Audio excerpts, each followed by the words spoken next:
தலைப்பு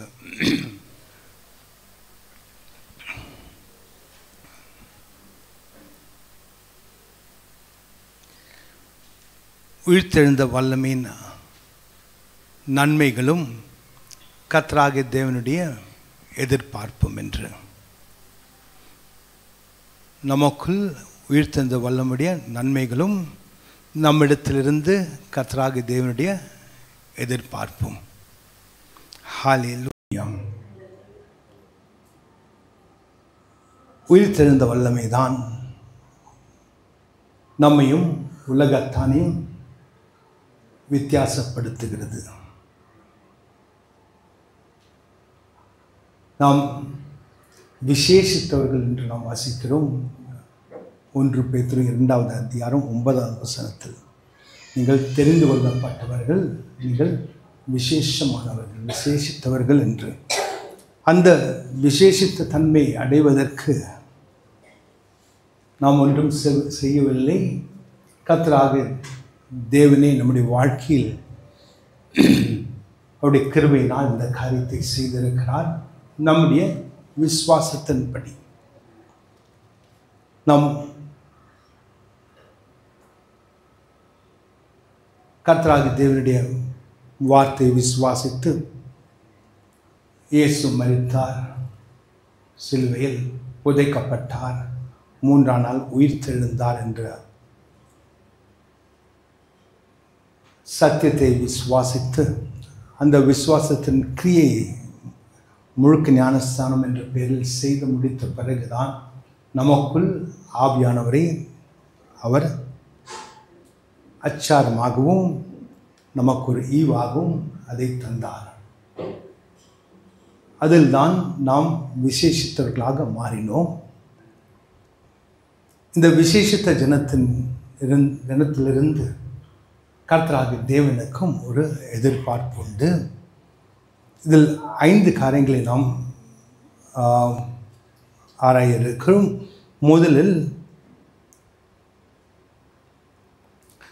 முதல் நாம் காண இருக்கு ரோமர் 8வது அதிகாரம் 3-4 என்ற வசனங்களில் ஆவியில் நடப்பது என்ற துணை தலைப்பில்.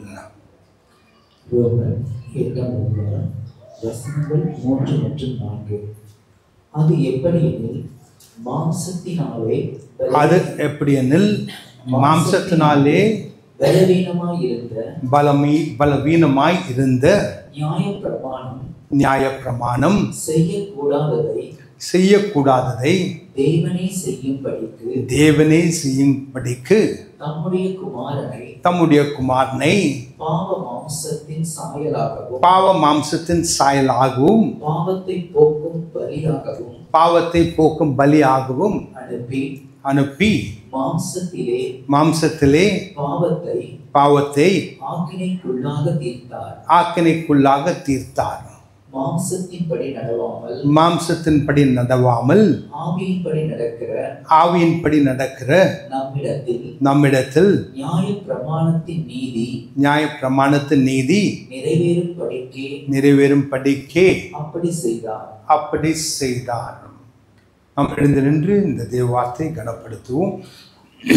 பிதாவை, இந்த தேவ வார்த்தையுடைய பிரசன்னத்திற்குள் கொண்டு வருகிறோம். இதில் உங்களுடைய வல்லமையும் அபிஷேகத்தின் ஊற்றி ஆவியானவரை நீரே எங்களிடத்தில் இந்த தேவ வார்த்தையின் ஆழங்களை வெளிப்படுத்தி எங்களுடைய ஆவியை உங்களுடைய சத்திய வார்த்தையினால் பலப்படுத்தி நாம் இந்த பூமியில் ஆளுகையின் வாழ்க்கையை நடத்துவதற்காகவும் கிருபையை தாரும். நாங்கள் விசுவாசத்தோடும் ஆனந்தத்தோடும் காத்திருக்கிறோம். எங்களை இதை திறந்து தருகிறோம். இந்த சத்திய வார்த்தை எங்களுக்குள் பிரவேசிப்பதற்காக. ஆமேன், ஆமேன், ஆமேன், ஆமேன். காவும்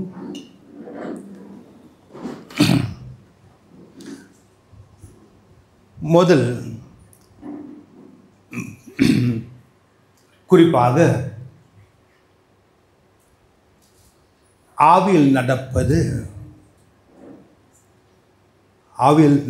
என்ற குறிப்பை பார்க்கும்போது அதில் இருந்து என்ன காண இருக்கிறோம்? ஆவியில் நடக்கும்போது ஆசீர்வாதம் வெளிப்படுவது. நாம் ஆவியில் நடக்கும்போது நம்முடைய வாழ்க்கையில் ஆசீர்வாதம் வெளிப்படும். சிலுவையில் நமக்கு தந்த எல்லா ஆவிக்குரிய ஆசீர்வாதங்களும்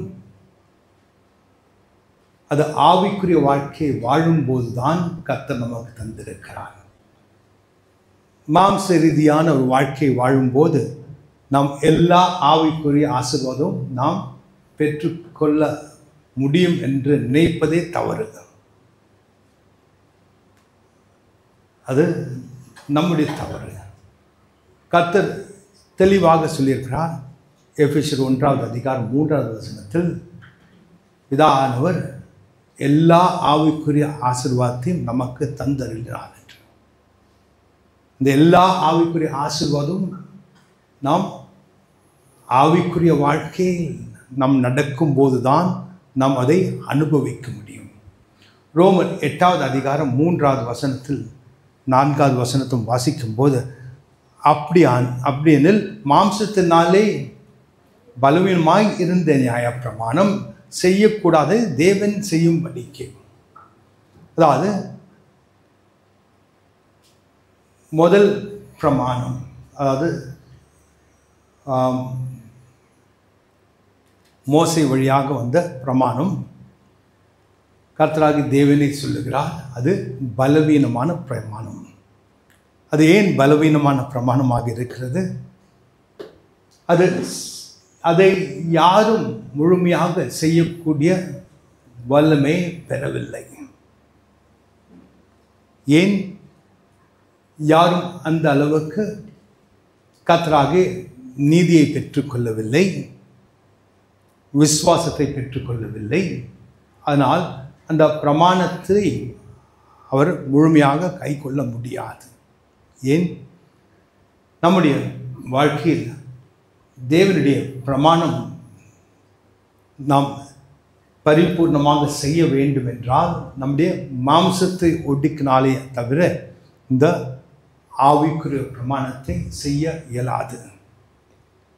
அதனால்தான் அதே படியினாலே மாம்சத்தினாலே பலவீனமாய் இருந்த நியாய பிரமாணம் செய்யக்கூடாததை தேவனே செய்யும்படிக்கு. நம்முடைய மாம்சத்தினாலே அது செய்யக்கூடாத ஒரு காரியம். ஆனால் தேவனே அதை நமக்கு செய்யும்படிக்கு என்ன செய்தார்? தம்முடைய குமாரனை பாவ மாம்சத்தின் சாயலாக பாவத்தை போக்கும் பலியாகவும் அனுப்பி, பாவ மாம்சத்தின் சாயலாகவும் பாவத்தை போக்கும் பலியாகவும் அனுப்பி மாம்சத்திலே பாவத்தை ஆக்கினைக்குள் தீர்த்தார். மாம்சத்திலே பாவத்தை ஆக்கினையாக தீர்த்தார். அதாவது பாவத்தின் சம்பளம் மரணம். பாவத்தில் இருக்கும் மனிதர்கள் எப்படி தேவனுடைய நீதியை பெற்றுக்கொள்ள முடியும்? அவர்களுடைய ஒரே வழி என்ன? அவர்களுடைய பாவத்திற்கு கடைசியாக வரும் அவர்களுடைய பாவத்தின் சம்பளம் மரணம்தான். மரித்த பிறகு என்ன செய்ய முடியும்? ஒன்றும் செய்ய முடியாது. அதனால் கர்த்தராகிய தேவனுடைய ஒரு திட்டம் என்ன? அவருடைய ஒரே குமாரன் இயேசுவை மாம்ச சாயலாக அவர் பாவத்தை போக்கும் பலியாக, பாவத்தை போக்கும் பலியாக அவரை மாம்ச சாயலாக இந்த பூமிக்கு அனுப்புவதற்கு காரணம் என்ன? மாம்சத்தினாலே தான் அந்த பாவத்தை ஆக்கினைக்குள் தீர்த்தார்.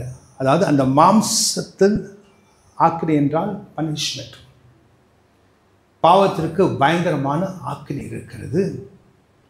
இந்த ஆக்கினையை எல்லாம் இயேசு என்ன செய்தார்? அவர் மாம்சத்திலே சிலுவையில் அவர் ஏற்றுக்கொண்டார். நாம் பாவத்தில் இருக்கும்போது நம்முடைய மாம்சத்தில் ஆக்கினை வரும். ஹல்லேலூயா. அதான் பல விதமான ஆக்கினை வரும். அந்த ஆக்கினையை இயேசு என்ன செய்தார்? அவர் சிலுவையில் நமக்காக அவர் அதை ஏற்றுக்கொண்டார். அந்த ஆக்கினை என்ன செய்தார்? அவர் பாவத்தை ஆக்கினைக்குள்ளாக தீர்த்தார். அந்த பாவத்தை அவர் அவர் ஏற்றுக்கொண்டு, அவருடைய மாம்சத்தில் அதை ஏற்றுக்கொண்டு அந்த பாவத்தை அவர் தீர்த்தார். இனிமேல் நம்முடைய பாவம் நம்மை ஆக்கினைக்குள் ஆக்காதபடி அவர் நம்முடைய எல்லா பாவத்தையும் அவர் ஏற்றுக்கொண்டு, அவர் எல்லோருடைய ஆக்கினையும் அவர் ஏற்றுக்கொண்டு, அந்த பாவத்தின் சம்பளமான மரணத்தையும் அவர் ஏற்றுக்கொண்டார். அதற்காக தான் அவர் பாவசாயலாக வந்தார். இப்படி செய்யும் போது 4வது வசனம் சொல்லுகிறது, மாம்சத்தின்படி நடவாமல் ஆவியின்படி நடக்கிற நம்மிடத்தில் நியாயப்பிரமாணத்தின் நீதி நிறைவேறும் படிக்கு அப்படி செய்தார். இனிமேல் நாம் மாம்சத்தில் நடக்காமல் இருப்பது அதற்காக இயேசுவை ஏற்றுக்கொண்டு நம்முடைய பாவம் அவர் சுமந்து தீர்த்தார் என்று அறிந்து அவருடைய நீதித்துவத்தை நாம் பெற்றுக்கொண்டு நமக்குள் அவருடைய ஆவியானவரை நாம் ஏற்றுக்கொண்டு உயிர்த்தெழுந்த வல்லமை நமக்குள் வந்த பிறகு இனிமேல் சாதாரண ஒரு மனிதன் அல்ல. நாம் பல பேர் சபைக்கு போகிற பேசுவதை கேட்டிருக்கிறேன். நான் இயேசுவா, நான் ஒரு மனிதன் தானே அப்படின்னு, என்னால் பாவம் செய்யாமல் இருக்க முடியாது அப்படின்னு சொல்லும்போது இயேசு சிலுவையில் செய்த எல்லா காரியத்தையும் அவர்கள் அவமாக்குகிறார்கள். கிருபையை வீணாக்காதீர்கள் என்ற ஒரு வார்த்தை இருக்கிறது. அவர்கள் கிருபையை வீணாக்குகிறார்கள்.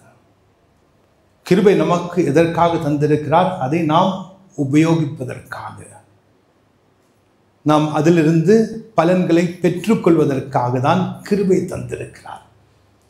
அந்த கிருபையை நாம் அறிந்து அதில் செயல்படும் போது தான் அதனுடைய பலனை நாம் பெற்றுக்கொள்ள முடியும். எனக்கு கிருபை இருக்கிறது, நான் எதை செய்தாலும் எனக்கு ஒன்றும் ஆகாதுன்னு சொன்னால் அது முட்டாள்தனம். கிருபை என்ன சொல்லுகிறது? நீ முன்ன நியாயப்பிரமாணத்தை விட இப்போது கிருபையின் காலத்தில் இன்னும் ஜாகிரதையாக இருக்கின்ற என்னுடைய சகோதரனை நீ பகைத்தாலே அது மரணத்தின் ஒரு செயல் மாதிரி அது கருதப்படும் என்று சொல்லும்போது, அன்றைக்கு மரணம், அதாவது கொன்றால்தான் மரண அந்த மரணத்துடைய அந்த குற்றச்சாட்டு வெறும் அவனுடைய ஒருத்தனை கொன்றால், இன்றைக்கு இதயத்தில் பகைத்தாலே அந்த பகையை அவனை என்ன செய்கிறது? ஒரு மரண குற்றவாளியாக மாற்றுகிறது. அப்போது கிருபையில் இருக்கும்போது இன்னும் அதிகமாக கர்த்தராகிய தேவனுடைய எதிர்பார்ப்பு அதிகம். அவருடைய எதிர்பார்ப்பு குறையவில்லை. ஏனென்றால் இப்பொழுது நாம் அவருடைய ஆவியை நாம் பெற்றிருக்கிறோம். நாம் சாதாரணவர்கள் அல்ல, விசேஷித்தவர்கள். உலகத்தில் இருப்பவர்கள் மாதிரி இல்லை, அவங்க என்ன வேணாலும் செய்யலாம். ஹல்லேலூயா. நம்முடைய சரீரத்தை பற்றி என்ன சொல்லியிருக்கிறார்? நாம் நடமாடும் தேவ ஆலயம். இந்த தேவ ஆலயத்தை நீ அசுத்தப்படுத்தினால் அதை நான் அழித்து விடுவேன் என்று சொல்லுகிறார்.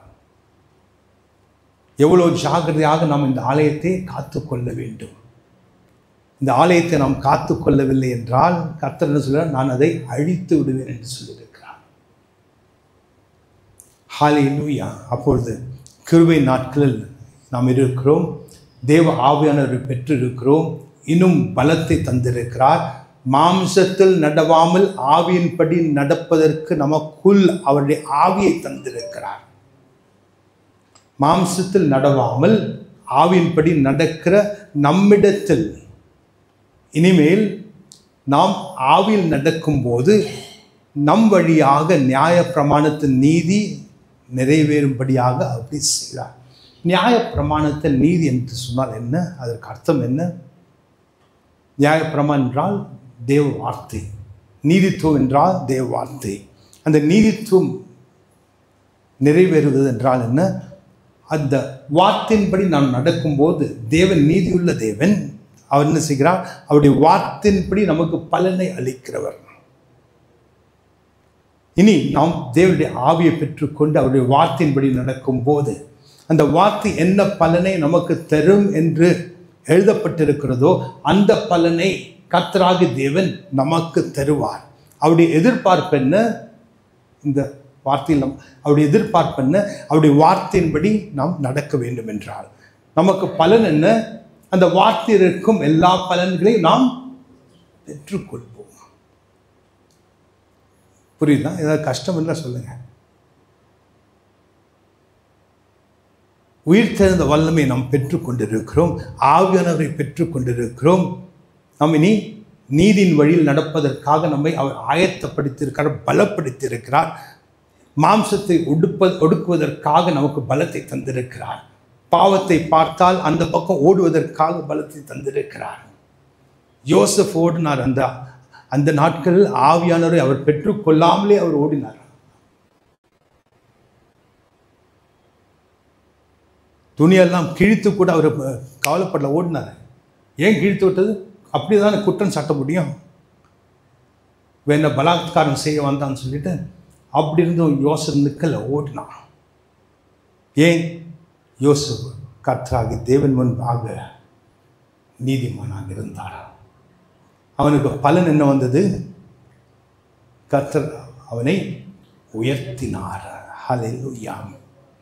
அவனுக்கு ராஜாவுக்கு அடுத்தபடியாக உயர்த்தினார். அப்படி என்றால் நாம் கர்த்தருடைய வார்த்தையின்படி காரியங்களை செய்யும் போது அதுக்கு ஏற்ற பலன் உண்டு. ஹல்லேலூயா. இனிமேல் நமக்கு மாம்சத்தில் நடவாமல் ஆவியில் நடப்பதற்கு நமக்கு தகுதி உண்டு. அது முதல் நீங்கள் உங்களுக்கு உள்ள சொல்லிக்கணும். அப்போ நிறைய விசுவாசிங்க என்ன, நான் சாதாரண, அதாவது அவங்களே தேற்றிக்கிறாங்க. எனக்கு தகுதி இல்லை, நான் பாவம் செய்தாலும் பரவாயில்ல, நான் மனுஷன் தானே, அந்தந்த இடத்துல பாவம் செய்து அது சகஜம் தானே. இல்லை, நீ தேவனுடைய பிள்ளை. அவர் உனக்குள் ஒரு இன்வெஸ்ட்மெண்ட், ஒரு முதலீடை வைத்திருக்கிறார். அவருடைய ஆவியானவரை உனக்குள் முதலீடாக தந்திருக்கிறார். அவருடைய ஆவியானவர் உனக்கு அச்சாரமாக தந்திருக்கிறார். உன்னை தத்தெடுத்திருக்கிறார். உன்னை மகனே என்று அழைக்கிறார். அப்படி இருந்து நீ துரோகம் செய்யலாமா? நீ உன்னை பற்றி முதலில் தியானிக்க வேண்டும். நீ யார்? நான் யார் என்று ஒவ்வொரு விசுவாசியும் தியானிக்க வேண்டும். நான் தேவனுடைய பிள்ளை. அவருடைய வார்த்தையின்படி நடப்பதற்காக எனக்கு ஆலோசனை சொல்லும் போது அதில் எனக்கு தக்க பலனையும் அவர் தர இருக்கிறார். நாம் இரண்டாவது பகுதிக்கு செல்வோம்.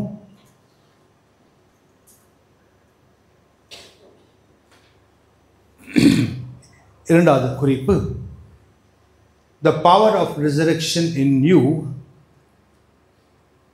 manifestation of divine health. உனக்குள் இருக்கும் உயிர்த்தெழுந்த வல்லமை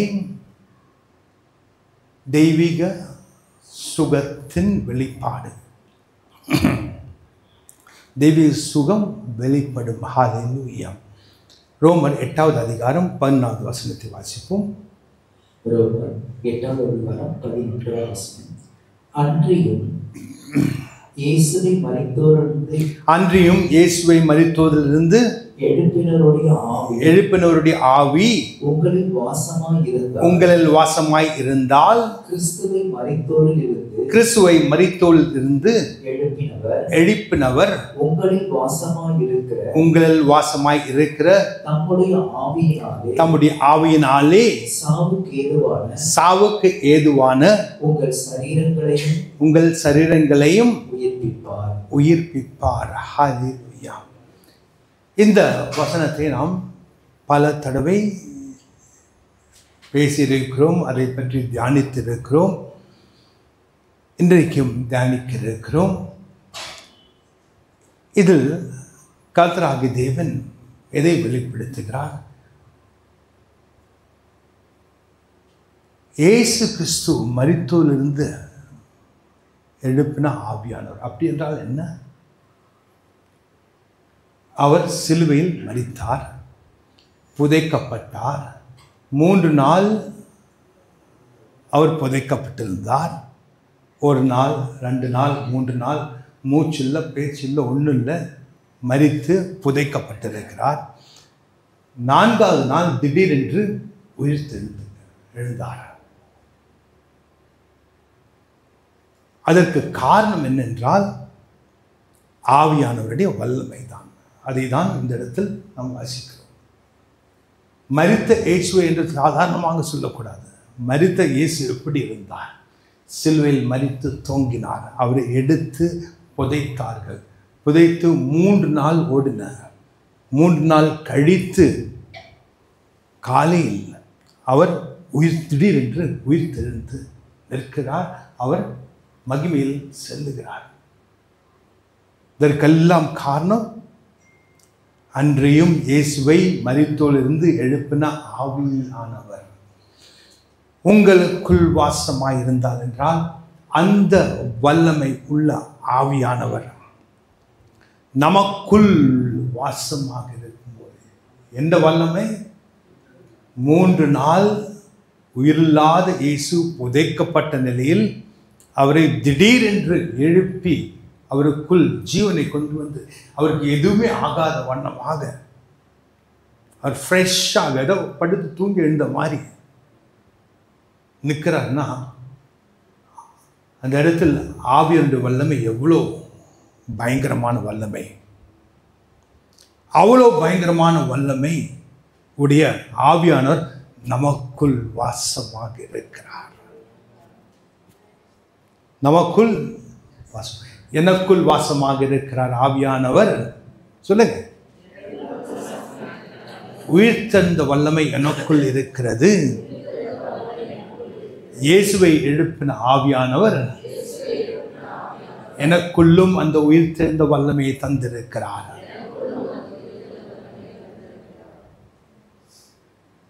இதனால் நமக்கு என்ன லாபம்? பெனிஃபிட். கர்த்தர் எதை எதிர்பார்க்கிறார்? அந்த இடத்தில் கர்த்தருடைய எதிர்பார்ப்பு என்ன? நாம் இந்த காரியத்தை அறிந்திருக்க வேண்டும். We should have knowledge of this. நமக்குள் இருக்கும் ஆவியானவர் சாதாரணமானவர் அல்ல, பயங்கரமானவர். ஹல்லேலூயா. மரித்த இயேசுவை 3 நாள் கழித்து உயிரோடு எழுப்பி எந்த ஒரு குறையும் இல்லாமல் அவர் ஃப்ரெஷ்ஷாக அவரை எழுப்பின ஆவியானவர் எவ்வளோ வல்லமையானவர்! அப்படி என்றால் இயேசுடைய ஒவ்வொரு அணுக்களையும் உயிர்ப்பித்திருக்கிறார். சரி, ஒவ்வொரு அணுக்களையும் உயிர்ப்பித்த ஒவ்வொரு அவருடைய உள்ளுக்குள் இருக்கும் பாகங்களையும் அவர் அவயங்களையும் அவர் உயிர்ப்பித்திருக்கிறார். அப்படி என்றால் அதே ஆவியானவர் நமக்குள் வாசமாக இருக்கிறார். அப்படி இருக்கும்போது நம்முடைய அவயங்களுக்கு ஏதாவது நடக்குமா? இதை நாம் தியானிக்க வேண்டும். ஏதாவது பிரச்சனை வரும்போது தியானித்து தியானித்து எனக்கு ஆவியானவர் உள்ளே இருக்கிறார், வியாதியில் நான் மரிக்க மாட்டேன்,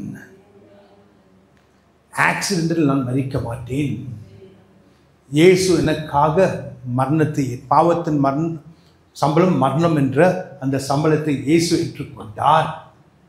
இதனால் இயேசு என்றைக்கு என்னை அழைக்கிறாரோ அந்த இடத்தில் இந்த பூமியில் தூங்கி பரலோகத்தில் எழும்புவேன், அதுவரையும் சுகத்தோடு இருப்பேன் என்ற இந்த வெளிப்பாடோடு நாம் தியானிக்க தியானிக்க நமக்குள் இன்னும் ஆவியானவருடைய வல்லமை வெளிப்பட்டு கொண்டே இருக்கும்.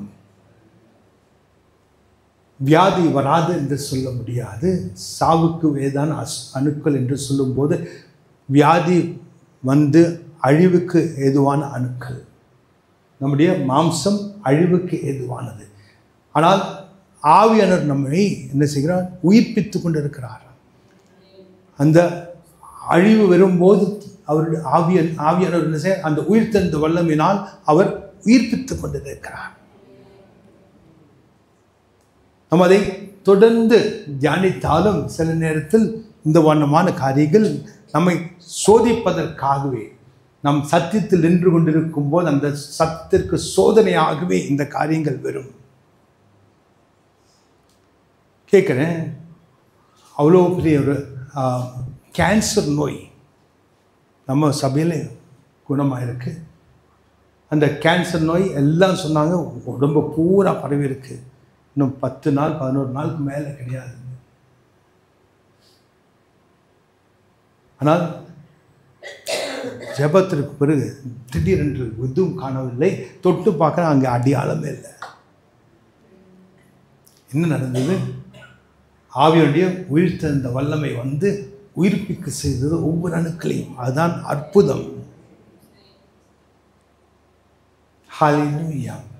சில நேரத்தில் நாம் இதை விசுவாசிக்க கூடாமல் இருந்தாலும் கர்த்தர் கிருபையாக இதை செய்கிறார், அவருடைய ஆவியானுடைய வல்லமையினால். நமக்கு எல்லாம் தெரியும் என்று நினைக்காமல், ஆவியானவரை எனக்கு வெளிப்படுத்தும் ஐயா, எனக்கு இதை பற்றி இன்னும் அறிந்து கொள்ள வேண்டும், இந்த சத்தியத்தை பற்றி அறிந்து கொள்ள வேண்டும் என்று நாம் கேட்கும்போது கர்த்தர் வெளிப்படுத்துவார். சத்தியம் என்ன, ஆனால் நிகழ்வு என்ன? நிகழ்வு என்றால் ஃபேக்ட். நிகழ்வு என்ற காரியம் சரி, ஒருத்தருடைய சரீரத்தில் வியாதி இருக்கிறது. ஆனால் தேவ வார்த்தையின் சத்தியத்தின்படி அவருடைய தழும்புகளால் நாம் சுகமானோம். இயேசுவை மரித்தோரிலிருந்து உயிர்த்தெழுப்பின ஆவியானவர் நமக்குள் வாசமாக இருந்தால் நம்முடைய ஒவ்வொரு ஒரு சாவுக்கு எதுவான அணுக்களையும் அவர் ஆவியானவர் உயிர்ப்பிக்க செய்கிறார். இதுதான் சத்தியம். இது யாரும் மறுக்க முடியாது. ஒருத்தருடைய வாழ்க்கையில் அது நடக்கலைன்னு சொல்லி அது அவங்க மறுக்க முடியாது. இதுதான் தேவ சத்தியம். ஹல்லேலூயா. ஜான் ஜி லேக் என்றவர் இருந்தார். அவர் அந்த காலத்தில் மோசமான ஒரு நோய், பரவுகிற நோய் இருந்தது. அந்த நோயை வந்து எல்லாம் செத்து பணத்தை வந்து புதைக்கிறது ஆள் இல்லை. 5 பேர் அந்த புதைக்கிறது வேலைக்காக போனாங்க அங்கேக்கு. அவங்க மாஸ்க்கு போடல, ஒன்றும் கையில் க்ளவுஸ் போடல, ஒன்றும் போடல. டாக்டருங்க கேட்டாங்க, நீங்கள் இன்னும் ஒரு 3 வாரமாக போயிட்டு வந்து இதெல்லாம் பண்ணின்னு இருக்கீங்க, உங்களுக்கு ஒன்றும் ஆகலை, என்ன காரணம்னு கேட்டாங்க. இவர் சொன்னார், எங்களுக்குள் கர்த்தராகிய தேவனுடைய உயிர்த்தெழுந்த வல்லமை இருக்கிறது, என்னுடைய அணுக்கள் உயிர்ப்பித்து கொண்டே இருப்பார். அப்படிதான் அதை நிரூபி என்று கேட்டார்கள். அது சொன்னாங்க, நீங்கள் சரி இந்த நோய் இருக்கிறவங்க ஒருத்தர் கூட்டின்னு வாங்க, நான் நிரூபிக்கிறேன்னு சொல்லி உட்கார வச்சு அவங்க அந்த கம்ப்யூட்டரில் போட்டு படம் பார்த்துட்டு இருந்தாங்க. நெஞ்சில் இருந்த மாதிரி நிறைய லங்ஸில் எல்லாம் பயங்கர கிருமி இருந்தது. இவர் தலையில் கையை வச்சு ஜெபிக்க ஆரம்பித்த உடனே ஏதோ புகை மாதிரி உள்ளே போகுது, அதை எல்லாத்தையும் அழிச்சுட்டு அது சுத்தமாகுது. அவங்களுக்கே ஒரு மாதிரி ஆயிடுச்சு. அவருடைய புக்கில் அது ஜான் ஜி லேக் என்ற அவருடைய புக்கு கிடைக்காது. அது ரொம்ப கஷ்டப்பட்டு நான் ஒன்று வாங்கி வச்சுருக்கேன். ஆனால் அந்த புக்கில் வந்து அவருடைய ஒவ்வொரு அற்புதத்தையும் அவர் நடந்த பெரிய ஊழியக்காரர். அவர் இதை ஒரு சவாலாக எடுத்து அந்த டாக்டருடைய மத்தியில் காமித்தார். ஆப்பிரிக்காவில் இந்த அற்புதம் நடந்த காரணம் அவர் என்ன சொன்னார்? அவர் வசனத்தை சொன்னது வந்து ரோமர் 8வது அதிகாரம் 2வது வசனம்.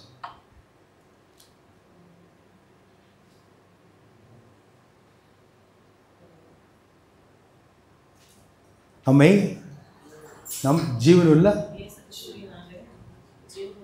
கிறிஸ்து இயேசுடைய ஜீவனுள்ள பிரமாணத்திலிருந்து நம்மை பாவ மரணம் என்ற பிரமாணத்திலிருந்து விடுதலை ஆக்கிற்றேன். நம்மை ஜீவனுள்ள கிறிஸ்துடைய ஜீவனுள்ள பிரமாணத்திலிருந்து பாவம் மரணம் என்ற பிரமாணத்திலிருந்து நம்மை விடுதலை ஆக்கிற்றேன்.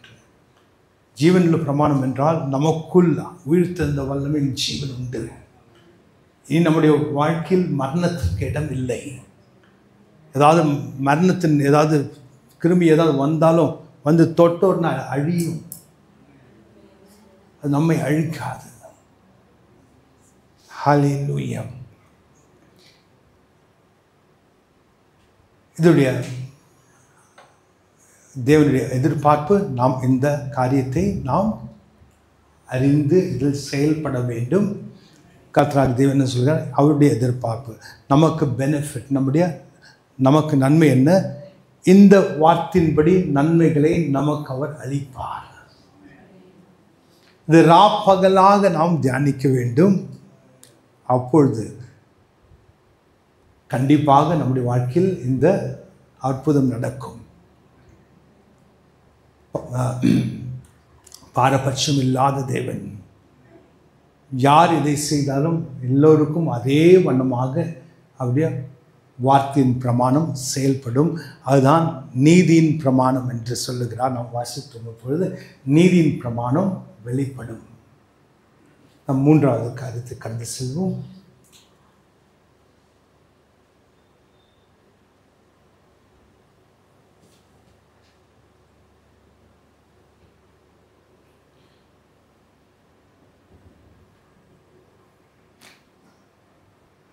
நமக்குள் இருக்கும் கிறிஸ்துவின் வல்லமை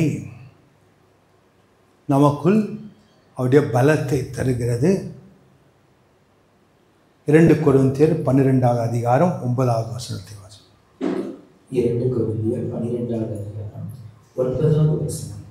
அதற்கு அவர், என் கிருபை உனக்கு போதும், பலவீனத்திலே என் பலன். அதற்கு அவர், என் கிருபை உனக்கு போதும், பலவீனத்திலே என் பலம் பூரணமாய் விளங்கும் என்றார்.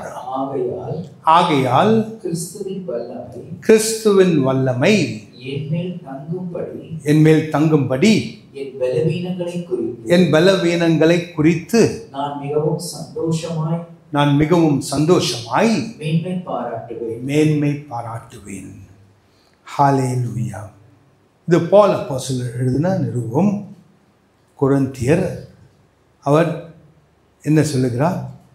என் கிருபை உனக்கு போதும் என்று கர்த்தர் சொன்னார். கர்த்தர் எதற்காக சொன்னார்? என் கிருபை உனக்கு போதும் என்று. இவர் கர்த்தரிடத்தில் அவருடைய பலவீனத்தை முறையிட்டார். பலவீனத்தை முறையிட்ட போது அவர் என்ன செய்ய? ஆகையால் கிறிஸ்துவின் வல்லமை என் மேல் தங்கும்படி என் பலவீனத்தை குறித்து நான் மிகவும் சந்தோஷமாய் மேன்மை பாராட்டினேன். கிறிஸ்துவின் வல்லமை என் மீது தங்கும்படி என் பலவீனங்களை குறித்து நான் மிகவும் சந்தோஷமாய் மேன்மை பாராட்டினேன். இந்த இதற்கு கண்டிப்பாக ஒரு சாட்சி சொல்ல வேண்டும். இதே நிலையில் ஒரு 2008 ஒரு பிரச்சனையில் நான் இருந்தேன். பயங்கர பலவீனத்தில் இருந்தேன்.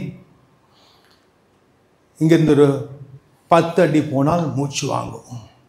நின்று மூச்சு நல்லா தேய்த்திட்டு அதுக்கப்புறம் தான் நடக்கணும். திருப்பி ஒரு 10 அடி போனால் திருப்பி மூச்சு வாங்க நிற்க வேண்டும். நான் கர்த்தராகிய தேவனிடத்தில் முறையிட்டேன். ஆண்டவர், என்ன இந்த மாதிரி மூச்சு வாங்குது?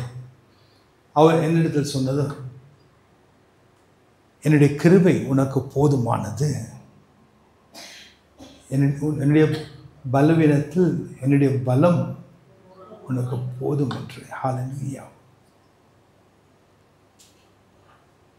அந்த பலம் எனக்குள் இருக்கிறது என்று, அவருடைய கிருபை போதும் என்று நான் சந்தோஷமாய் ஸ்தோத்திரம் பண்ணியிருந்தேன். அது கொஞ்ச நாள் கழித்து, அது 6 மாதத்துக்கு மேலே அப்படியே போய் கடைசியில் சரி இதுக்கு ஏதாவது விட்டமின் ஏதாவது வாங்கி சாப்பிடலான்னு சொல்லி டாக்டர்கிட்ட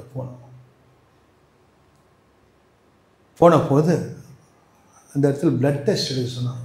பிளட் டெஸ்ட் எடுத்த உடனே எனக்கு ரிப்போர்ட்டு டைரெக்டாக வரல.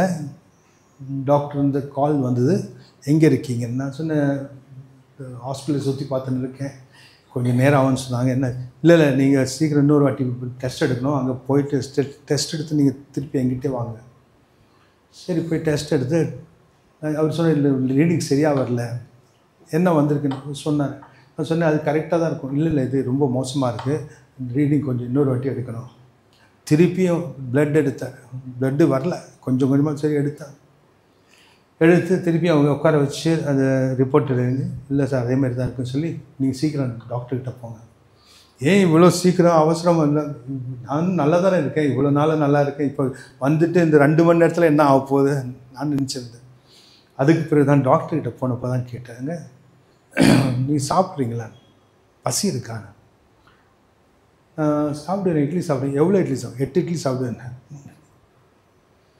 நீங்கள் ஓடுவீங்களா இல்லை இல்லை நடப்பீங்களா? நடப்பேன், ஆனால் குதிப்புக்கூட செய்வேன். ஆனால் 10 ஒரு அடி 11 15 அடி ஆனால் மூச்சு வாங்கும், ஆனால் எல்லாம் செய்துன்னு தான் இருக்கேன் அப்படின்னு. இல்லை ஏன் கேட்குறீங்கன்னு கேட்ட உடனே அவங்க இல்லை, ஹீமோக்ளோபின் கவுண்ட்டு ரொம்ப கம்மியாக இருக்குது, 2.7 தான் இருக்குது, அது ரொம்ப ரொம்ப கம்மி. இது வரைக்கும் அந்த மாதிரி இருந்தால் கோமாவில் தான் இருப்பாங்க, நீங்கள் இப்போ நடந்துன்னு இருக்கீங்க, எனக்கு ஆச்சரியமாக இருக்குது அப்படின்னு. நீங்கள் இம்மீடியட்டாக நீங்கள் அட்மிட் ஆகணும்னு சொன்னாங்க. நான் சொன்னேன், நீங்கள் வேறு, எனக்கு சண்டே சர்வீஸ் இருக்குது, நம்ம சர்வீஸ் முடிச்சுட்டு நான் வந்து மண்டே வந்து அட்மிட் ஆகிறேன். அவ்வளோதான், வெளியே போகக்கூடாதுன்னு சொல்லிட்டாங்க. அரெஸ்ட் பண்ண மாதிரி பிடிச்சிட்டு அந்த அட்மிஷன் கொடுத்து உங்கள் பொருளை இருந்தால் வாங்கி எடுத்துன்னு வாங்க, இங்கே தான் நீங்கள் இருக்கணும்னு சொல்லி ஒரு வியாழக்கிழமை போட்டாங்க. வெள்ளி சனி 2 ஒன்றும் இல்லை, 2 பேக்கெட்டு என்னது அந்த ப்ளட்டு ஏற்றுனாங்க, வேறு ஒன்றும் செய்யலை. ஏற்றிட்டு அதெல்லாம் சரி ஆயிடுச்சு. சண்டே மார்னிங் அதெல்லாம் போகிறதுக்கு டிஸ்சார்ஜ் பண்ணலான்னு சொல்லி இப்போ சொன்னேன், இல்லைங்க இப்போ போக முடியாது. ஏன் போக முடியாது? முடிஞ்சிடுச்சு, நம்ம போகலாமே. இல்லைங்க மத்தியானத்துக்கு மேலே தான் போயிடுவேன், அவங்க காலைல சர்வீஸ் இருக்குல்ல, அதனால் போய் சர்வீஸுக்கு போயிடுவார்னு சொல்லிவிட்டு வேணுன்ட்டு 4 மணிக்கு தான் விட்டாங்க. எதுக்கு சொல்கிறேன்னா, அதாவது கர்த்தர் என்னுடைய கிருபை போதுமானது என்றால் அந்த கிருபையில் ஒரு வல்லமை இருக்கிறது, கிறிஸ்துவின் வல்லமை இருக்கிறது. பவுல் அப்போஸ்தலன் இடத்தில் எதை சொன்னார்? என்னுடைய கிருபை உனக்கு போதுமானது என்றால், நான் உனக்குள் இருக்கும்போது, என்னுடைய வார்த்தை உனக்குள் இருக்கும்போது அதுதான் உனக்குள் ஜீவன். ஆனால் நாம் எல்லாம் பைபிளிலிருந்து அறிந்திருக்கிறோம், எது ஜீவன் தரும்? நமக்குள் இருக்கும் இரத்தம் தான் நமக்குள் ஜீவனாக இருக்கிறது. அதனால் தான் ரத்தத்தை குடிக்கூடாதுன்னு சொல்கிறேன். எந்த ஒரு மிருகத்துடைய ரத்தத்தையும் குடிக்கூடாதுன்னு சொல்கிறது என்ன? அதில் தான் ஜீவன் இருக்குது, ரத்தத்தில். ஆனால் இந்த ரத்தமே இல்லை, 2.7 அது சுத்தமாக எடுத்தாலும் வரல. பல் ஒன்று எடுத்தால் அதில் அந்த டாக்டர் சொன்னால் டென்டலிஸ்ட்டு என்ன பிளட்டே வரலையே அப்படின்னா. ஆனால் வீட்டுக்கு வரத்துக்குள்ளே ஒரே கேராக இருந்தது. போய் அப்படியே போய் படுத்துட்டேன். நல்ல வேலை ஓட்டுறதுக்கு ஒருத்தர் இருந்தார், ஓட்டின்னு வந்துட்டார். அந்த நாட்களில் இந்த மாதிரி பிரச்சனை போயின்னு இருக்கும்போது, அது ஆச்சு ஒரு 2 வருஷமாக 3 வருஷமாக போயின்னு இருக்கு. கடைசியில் கண்டுபிடிச்சது இதுதான், ஒரு விட்டமின் டேப்லெட்டுக்காக எழுதி கொடுங்கன்னு சொல்லி போனேன். என்னுடைய கிருமை உனக்கு போதுமானது என்றால், கர்த்தராகிய தேவனுடைய வல்லமை நமக்குள் இறங்கும் போது அவர் நம்முடைய ஜீவனை காத்து கொள்வார், நமக்கு மரணத்தை அனுமதிக்க மாட்டார். இந்த கப்பலை கவிழ்ந்த போதும் பவுல் அப்போஸ்தலனும் அவங்க கூட இருந்தவங்க யாரும் அழியலை. என்ன இருந்தது? இயேசு கிறிஸ்துடைய கிருபை பவுல் அப்போஸ்தலனோடு இருந்தது. நாம் எதுக்கு சொல்கிறோம்? நம்ம எவ்வளோ பலவீனமாக இருந்தாலும் சரி, கர்த்தரிடத்தில் ஜெபத்தோடு போகும்போது அவர் என்ன சொல்வார்? உனக்கு சுகத்தை தருவேன்னு சொல்ல மாட்டார், என்னுடைய கிருபை உனக்கு போதுமானது என்று சொல்வார். ஆனால் அந்த சுகத்தை நாம் பெற்றுக்கொள்வது தேவ வார்த்தையில் இருக்கிறது. இல்லை போய் மெடிசனில் கூட வாங்கி ஏதாவது போய் செய்யணும் செய்துட்டு தேற்றிக்கொள்ளலாம். ஆனால் நம்முடைய ஜீவனை எங்கே பாதுகாப்பாக வைத்திருக்கிறார்? கொலோசியர் 3ஆம் அதிகாரம் 3வது வசனத்தில் நம்முடைய ஜீவன் இயேசு கிறிஸ்துவோடு தேவனுக்குள் மறைக்கப்பட்டிருக்கிறது. பிசாசனோன் நம்முடைய ஜீவனை திருட முடியாது. நம்முடைய ஜீவனை இயேசு கிறிஸ்துவோடு தேவனுக்குள் அவர் மறைத்து வைத்திருக்கிறார். எவ்வளோ சேஃபான இடத்துல வச்சிருக்காரு பாருங்க. இயேசு கிறிஸ்துவோடு தேவனுக்குள் மறைக்கப்பட்டிருக்கிறது நம் ஒவ்வொருத்தருடைய ஜீவனும். நம்முடைய ஜீவனை பிசாசானவன் திருட முடியாது. ஆனால் முதல் பிசாசு வந்து சொல்ற, நீ அவ்வளோதான் காலி, நீ செத்து போயிடுவ. அதான் சொல்லுவோம். நீங்கள் அப்பாலே போ சாத்தானே, இயேசு நாமத்தில் கர்த்தராகிய இயேசுடைய கிருபை மட்டும் எனக்கு போதுமானது. என்னுடைய பலவீனத்திலும் அவர் என்னை பலப்படுத்துவார். நான் சந்தோஷமாய் இருப்பேன். ஹல்லேலூயா.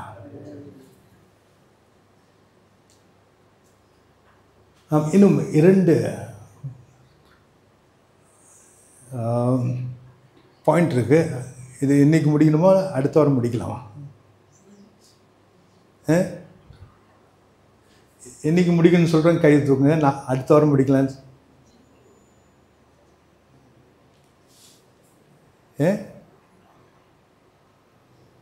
இன்னைக்கு முடிக்கிறது நல்ல கை தூக்குங்க, இல்லை நான் நிறுத்திடுவேன். சரி, இன்னைக்கு முடிச்சிடுறேன். என்ன குற்றம் சொல்லக்கூடாது, லேட் ஆச்சு. நான் சீக்கிரம் முடிக்கிறேன். 2 பாயிண்ட் தான். 4வது point, faith in God through Christ manifesting implicit obedience.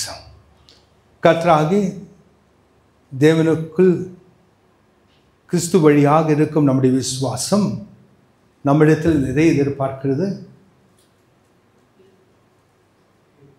என்ன கீழ்விடுதல்? சாதாரண கீழ்விடுதல். இம்ப்ளிசிட்னா கேள்வி கேட்காத கீழ்ப்படிதல். நாம் கலாத்தியர் 3வது அதிகாரம் 8-9 வாசிப்போம். இது சீக்கிரம், இது எல்லாருக்கும் தெரிஞ்ச சப்ஜெக்ட் தான். இதில் கலாத்தியர் 3வது அதிகாரம் வசனங்கள் 8-9. மேலும் தேவ விசுவாசத்தினாலே புறஜாதிகளை நீதிமான்களை ஆக்குகிறார் என்று வேதம் முன்னாக கண்டு உனக்குள் சகல ஜாதிகளும் ஆசீர்வதிக்கப்படும் என்று எப்ராஹிமுக்கு சுவிசேஷமாய் முன்னறிவித்து அந்தபடி விசுவாச மார்க்கத்தார் விசுவாசமுள்ள அப்ராஹாமுடனே ஆசீர்வதிக்கப்படுவார்கள். ஹல்லேலூயா.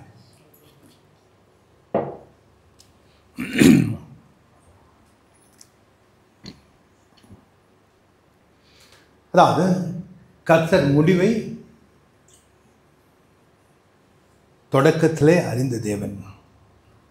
அவர் என்ன சொல்கிறார்? மேலும் தேவன் விசுவாசத்தினாலே புறஜாதிகளை நீதிமான் ஆக்குகிறார் என்று வேதம் முன்னாக கண்டு.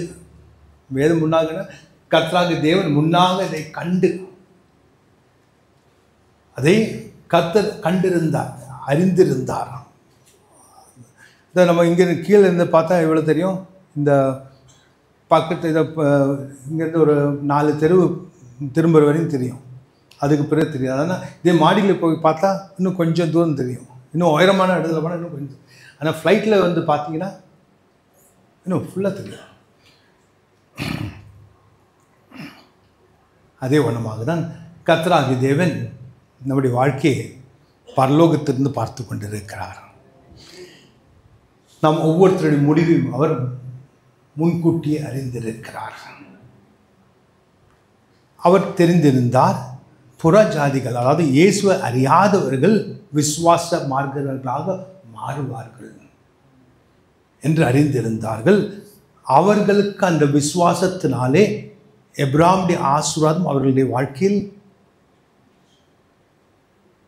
வாழ்க்கையிலும் வெளிப்பட வேண்டும் என்று ஒரே நோக்கத்தோடு அவர் என்ன செய்தார்? அப்ராம் எப்படி விசுவாசித்தார் தேவனை? நாம் ஆதியாகமம் 12வது அதிகாரம் 4வது வசனத்தில் வாசிக்கிறோம். கர்த்தராகிய தேவன் 3 வசனங்களில் அவர் என்ன சொல்கிறார்?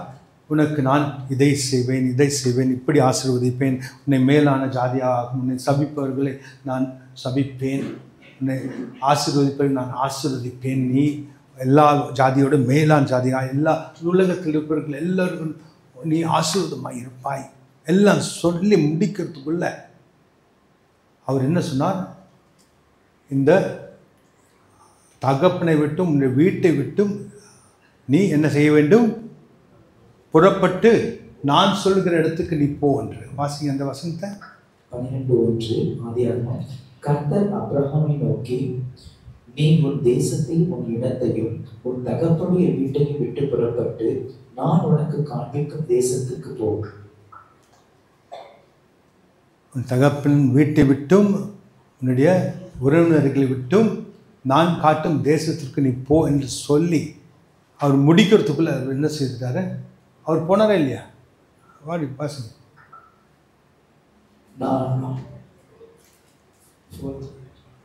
கர்த்தர் அபிரகாமுக்கு சொன்னபடியே கர்த்தர் அபிரகாமுக்கு சொன்னபடியே அவன் புறப்பட்டு போனான்.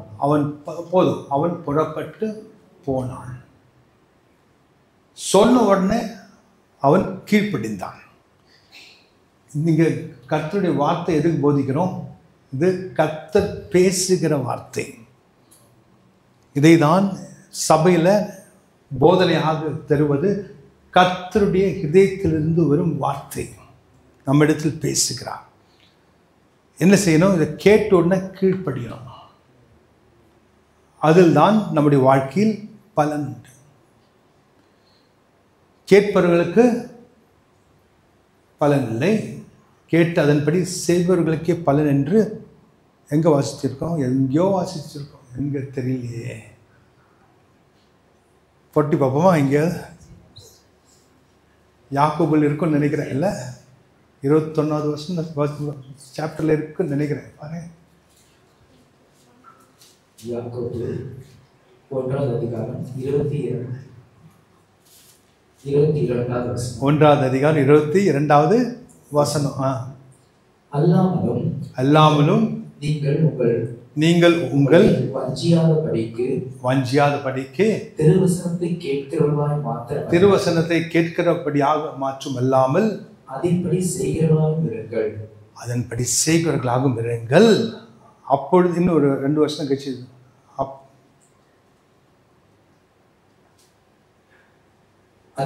எண்ணத்தினாலே ஒருவன் திருவசனத்தை கேட்டு அதன்படி செய்யாதவனானால் கண்ணாடியிலே தன் சுவாபமுகத்தை பார்க்கிற மனுஷனுக்கு ஒப்பாயிருப்பான். அப்புறம் அவன் தன்னைத்தானே பார்த்து அவ்விடம் விட்டு போனவுடனே தன் சாயில் இருந்ததை மறந்து விடுவான்.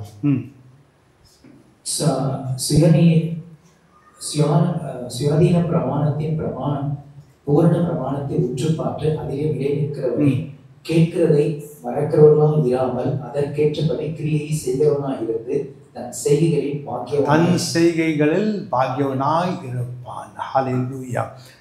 கேட்கிறவனாக மட்டுமில்லாமல் அவன் செயல்களிலும் அதன்படி இருந்தால்தான் அவனுடைய வாழ்க்கையில் அவன் பலன்களை பெற்று அவன் ஆசீர்வாதமாக இருப்பான். ஹல்லேலூயா. அதை தான் அப்ராம் அறிந்திருந்தார். எப்ராமுடைய ஆசீர்வாதம் எனக்கும் வேணும். அப்ராமுடைய ஆசீர்வாதம் ஒவ்வொருத்தருக்கும் வாஞ்சியாக இருக்கும். ஆனால் ஒன்றில் மட்டும் வாஞ்சி இல்லை. கேட்கிற வசனத்தை நாம் கேட்கிற மட்டுமல்லாமல் அதன்படி செய்வதற்கும் ஆர்வமாக இருந்து உடனடியாக செய்ய வேண்டும். ஹல்லேலூயா. இம்ப்ளிசிட் கேள்வி கேட்காமல் உடனடியாக செய்கிறவர்களுக்கு தான் ஆசீர்வாதம். நாம் 22வது அதிகாரம் ஆதியாகமத்தில் அதிலும் 4வது வசனம் நினைக்கிறேன். எப்ராம் இடத்தில் 3வது வசனம். எப்ராம் இடத்தில் சொல்லுகிறான், நீ உன்னுடைய ஒரே மகனான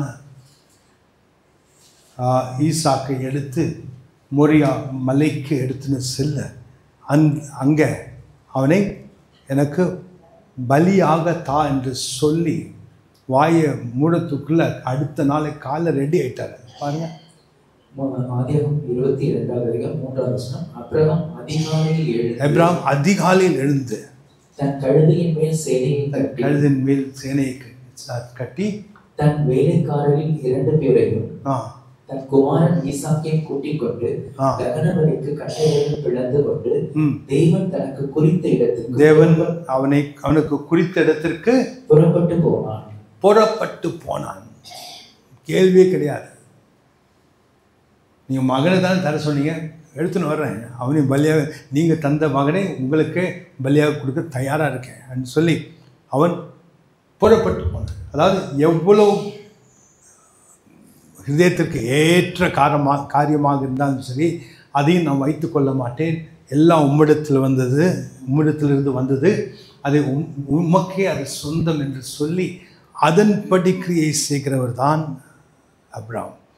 நீங்கள் உங்களுடைய வாழ்க்கையில் எனக்கு சொந்தம்னு சொல்லி நீங்கள் ரொம்ப க்ளோஸாக வச்சிங்கன்னா ஆசீர்வாதம் கிடைக்காது. கர்த்தர் சில நேரத்தில் சோதிப்பார். அந்த சோதனையில் அப்ராம் என்ன ஒரு ஆசீர்வாதத்தை கண்டார். உன்னை நான் ஆசீர்வதிக்கவே 22 உன்னை ஆசீர்வதிக்கவே ஆசீர்வதிப்பேன், உன் சந்ததியை வானத்து நட்சத்திரங்களைப் போலவும் நட்சத்திரம் போலவும் கடற்கரை மணலைப் போலவும் பெருக பண்ணுவேன் என்று உன் சந்ததியாரை தங்கள் சத்துருக்களின் வாசல்களை சுதந்திரத்துக் கொள்வார்கள் என்றும் நீ சொல்லுக்கு போதும். அதாவது ஆசீர்வதிப்பேன், உன்னை பெருக பண்ணுவேன். அதுதான் முக்கியமான வார்த்தை.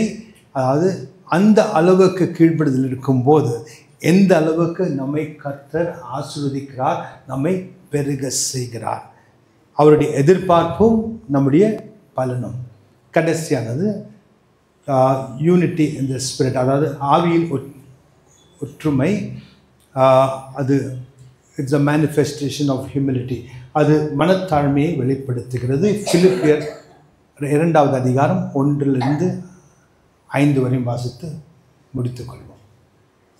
பிலிப்பியர் 2வது அதிகாரம் வசனங்கள் 1 to 5 வரை. ஆதலால் கிறிஸ்துவுக்குள் யாதொரு ஆறுதலும் அன்பினாலே யாதொரு தேற்றுதலும் ஆவியின் யாதொரு ஐக்கியமும் யாதொரு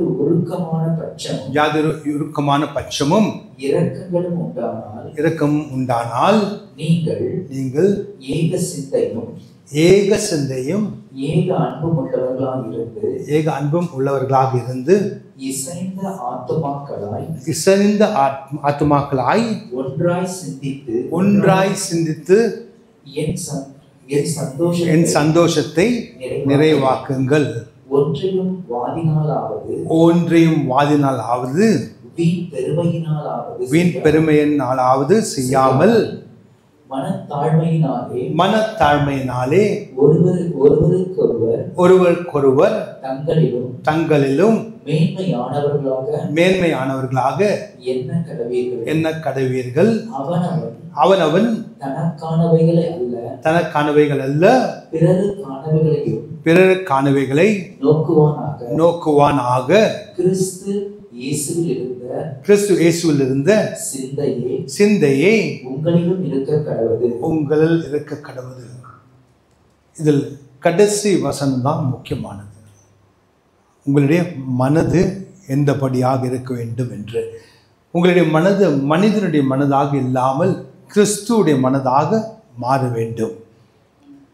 கிறிஸ்து இயேசுவில் இருந்த சிந்தனையே உங்களுக்கும் இருக்க கடவுது. அப்படி என்றால் கிறிஸ்து இயேசு அவர் தேவகுமாரன். அவர் இந்த பூமிக்கு இறங்கி வந்து அவர் ஒரு சாதாரண மனுஷனை போல் சுற்றி திரிந்தார். யார் அவர்? தேவன். அவர் இந்த பூமிக்கு வந்து சாதாரண மனுஷனாக சுற்றி திரிந்தார். அவருக்கு அறியாதது ஒன்றும் இல்லை, அவரால் செய்ய முடியாதது ஒன்றும் இல்லை. ஒரு யாரும்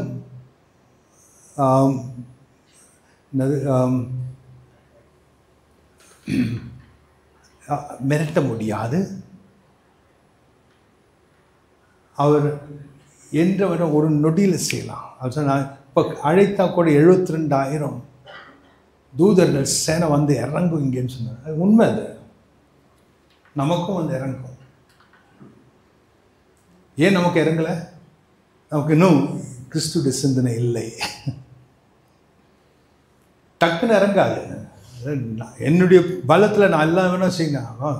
சண்டை போடுறானா, அது நம்ம எதிர்த்து வர்றானா, அவனை பார் என்ன செய்யறன்னு சொல்லி அடித்து அவனை முடிச்சிடலாம் அப்படின்னு நினைக்கிற சிந்தை மனுஷனுடைய சிந்தனை, மாம்ச சிந்தை. அந்த சிந்தை இருக்கிற வரைக்கும் ஆவிக்குரிய ஆசீர்வாதம் வெளிப்படாது. நம்மை நாம் தாழ்த்தி கொள்ள வேண்டும். எவ்வளோ மோசமானவர்களாக இருந்தாலும் அவர்களை நாம் என்ன செய்ய வேண்டும்? நம்மை விட உயர்ந்தவர்களாக நாம் கருத வேண்டும். அவர்களை என்னுடைய பலத்தினாலும் அல்ல, என்னுடைய பராக்கிரமத்தினாலும் அல்ல, ஆவியானவர் அவர்களை என்ன செய்யணும் செய்து கொள்வார் என்ற ஒரு தைரியம் நமக்குள் இருக்க வேண்டும். நம்முடைய சொந்த பலத்தினாலும் பராக்கிரமத்தினாலும் கொஞ்சம் தான் செய்ய முடியும். ஆனால் கர்த்தருடைய கருத்தில் கொடுத்தீங்கன்னா கர்த்தர் அவ்வளோதான். உங்களுக்காக அவர் யுத்தம் செய்தாச்சுன்னா வந்து எழும்பவே முடியாது. அந்த அளவுக்கு செய்து விடுவார். இங்கே சபையில் இருக்கிறவங்களுக்கு பல பேர் அதை அனுபவிச்சிருப்பீங்க. இந்த வண்ணமாக கர்த்தர் உங்களுக்காக யுத்தம் செய்ததை எழும்ப முடியாது, அவங்களால் தலை தூக்க முடியாது. அந்த வண்ணமாக கர்த்தர் செய்து விடுவார். ஆனால் நமக்கு மனத்தாழ்மை வேண்டும். நமக்குள் ஒரு ஏக சிந்தை, யூனிட்டி ஆஃப் த ஸ்பிரிட் இருக்க வேண்டும். நாம் பிறரை நம்மை விட பெரியவர்களாக நினைக்க வேண்டும். நாம் எல்லோரோட நாம் தான் பெரியவர் என்று நினைச்சிருந்தால் நாம் தான் இருக்கிறதுல மோசமான சிறியவனாக மாறுகிறோம். தேவனுடைய ராஜ்யத்தில் எல்லாம் தலைகீழாக இருக்கு. இந்த உலகத்தில் இருக்கும் சிந்தனை மாதிரி அல்ல. உலகம் இப்படி சொன்னால் அதுக்கு நேர்மாறாக இருக்கும் தேவனுடைய ராஜ்யத்தில். நீ பலத்தை காமிச்சு நீ தான் பெரிய ஆளுன்னு சொல்லி நீ மாற தட்டினா தான் நீ பெரிய ஆளு உலகம் சொல்லுவோம். தேவராஜ்யத்தை நீ எதுவும் சொல்லுவேன்னா கர்த்தரை விசுவாசத்தின் தாழ்மையாக ஒன்று ஒரு அப்பாவை போல் போயினேரு. கர்த்தர் உன்னை பார்த்து கொள்வார். அவருடைய சேனைகள் உனக்காக யுத்தம் செய்யும். ஜெயம் கர்த்தரால் வரும். ஹல்லேலூயா. இது உண்மை. நிறைய இடத்துல நீங்கள் போய் யுத்தம் செய்ய முடியாது. அது தெரியுமா உங்களுக்கு? நிறைய இடத்துல செய்ய முடியாது. ஒன்று ஒரு கோர்ட்டில் போய் யாரும் ஒன்றும் செய்ய முடியாது. என்ன ஒன்று பணம் கொடுக்கலாம், அது கொடுக்கலாம் எல்லாம் சொன்னால் எல்லாம் வேஸ்ட்டு. ஆனால் ஒரு காரியம் யாராவது செய்யணும்னு சொல்லி அது முற்பட்டாச்சுன்னா எந்த மனுஷன் ஸ்டாப் பண்ண முடியாது. ஆனால் கர்த்தர் எல்லாருக்கும் மேலான நியாயாதிபதி. அவரால் அதை தடை செய்ய முடியும். பணத்தினால் செய்ய முடியாத காரியத்தை, நம்முடைய பலத்தினால் செய்ய முடியாத காரியத்தை கர்த்தருடைய வல்லமையினால் அவர் செய்து முடிப்பார் நமக்காக. ஆனால் கர்த்தரை நாம் எப்பொழுதும் நம்ப வேண்டும். மனத்தாழ்மையோடு இருந்து கர்த்தரிடத்தில் ஒப்பு கொடுத்து எது வந்தாலும் சகித்து கொள்ளும் ஒரு ஹிருதயம் இருக்க வேண்டும். கர்த்தர் நமக்காக யுத்தம் செய்வார். ஹல்லேலூயா. இதை திரும்ப சொல்கிறேன், பல பேர் இந்த சபையில் அனுபவித்திருக்கிறார்கள் கர்த்தருடைய வல்லமையான கரத்தின் செயல்களை. ஹல்லேலூயா.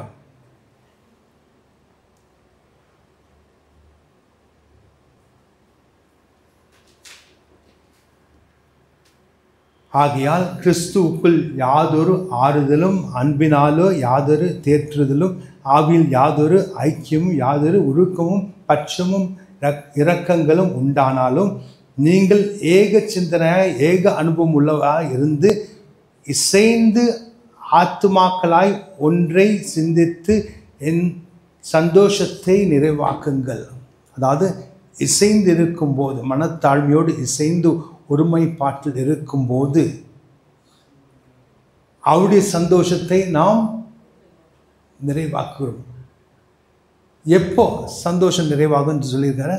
உனக்குள் கனி பெருகும் போது உனக்குள் சந்தோஷம் பெருகும்.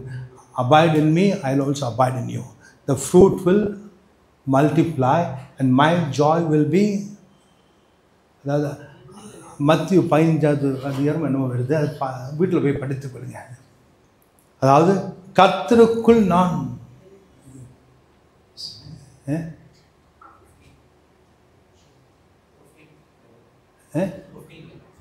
வாசிங்க கிடைச்சு. யோவான் 15வது அதிகாரம். அது இல்லை, அது மத்தியில் சொல்லி, அது இல்லை. சரி, அது பரவாயில்ல, வீட்டில் போய் படிச்சுங்க. அதாவது அபாய்ட் இன் மீ, அதாவது எனக்குள் நீங்கள் வாசமாக இருங்கள், நான் உனக்குள் வாசமாக இருப்பேன் என்று சொல்லுவார். என்னுடைய அன்புக்குள் நீங்கள் வாசமாக இருங்கள், நான் உங்களுக்குள் வாசமாக இருப்பேன். அப்போது மிகுந்த கனியை கொடுப்பீர்கள், என்னுடைய சந்தோஷம் உங்களுக்குள் பெருகும் என்று சொல்லுகிறார். ஹல்லேலூயா. அவருடைய சந்தோஷம் எப்போது பெருகிறது? நாம் அன்பில் நடக்கும்போது. இல்லைன்னா என்ன வரும்? சங்கடம் தான் வரும், சண்டை தான் வரும், சச்சரவு தான் வரும், இருக்கிற சந்தோஷம் வெளியே போயிடும். அதனால் திரும்ப திரும்ப கனி கொடுக்கும் விருட்சமாக நாம் காத்து கொள்ள வேண்டும். நம்முடைய இதயத்தை காத்து கொள்ள வேண்டும். எல்லா காவலோடும் நம்முடைய இதயத்தை நாம் காத்து கொள்ள வேண்டும். பிசாசு நமக்கு யோசனை தரும், இது செய் அது செய் என்று சொல்லி. நாம் கிறிஸ்துடைய சிந்தனை உள்ளவர்களாக இருக்க வேண்டும். அது என்ன சிந்தனை? மனத்தாழ்மையோடு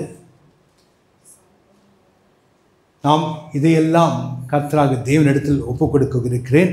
அவர் எந்த அளவுக்கு என்னிடத்தில் பிறரை அன்பு செய்ய சொல்லியிருக்கிறாரோ அதே வண்ணமாக நான் அவர்களை அன்பு செய்வேன். கிறிஸ்து என்னை எப்படி அன்பு செய்கிறாரோ அதே வண்ணமாக நான் பிறரை அன்பு செய்வேன். ஆனால் எனக்குள் சந்தோஷம் நிறைவாக இருக்கும். அவர்கள் என்ன செய்தாலும் செய்யலைன்னு அதை பற்றி கவலை எனக்கு இல்லை. என்னுடைய சந்தோஷம் நிறைவாக இருக்க வேண்டும். ஹல்லேலூயா.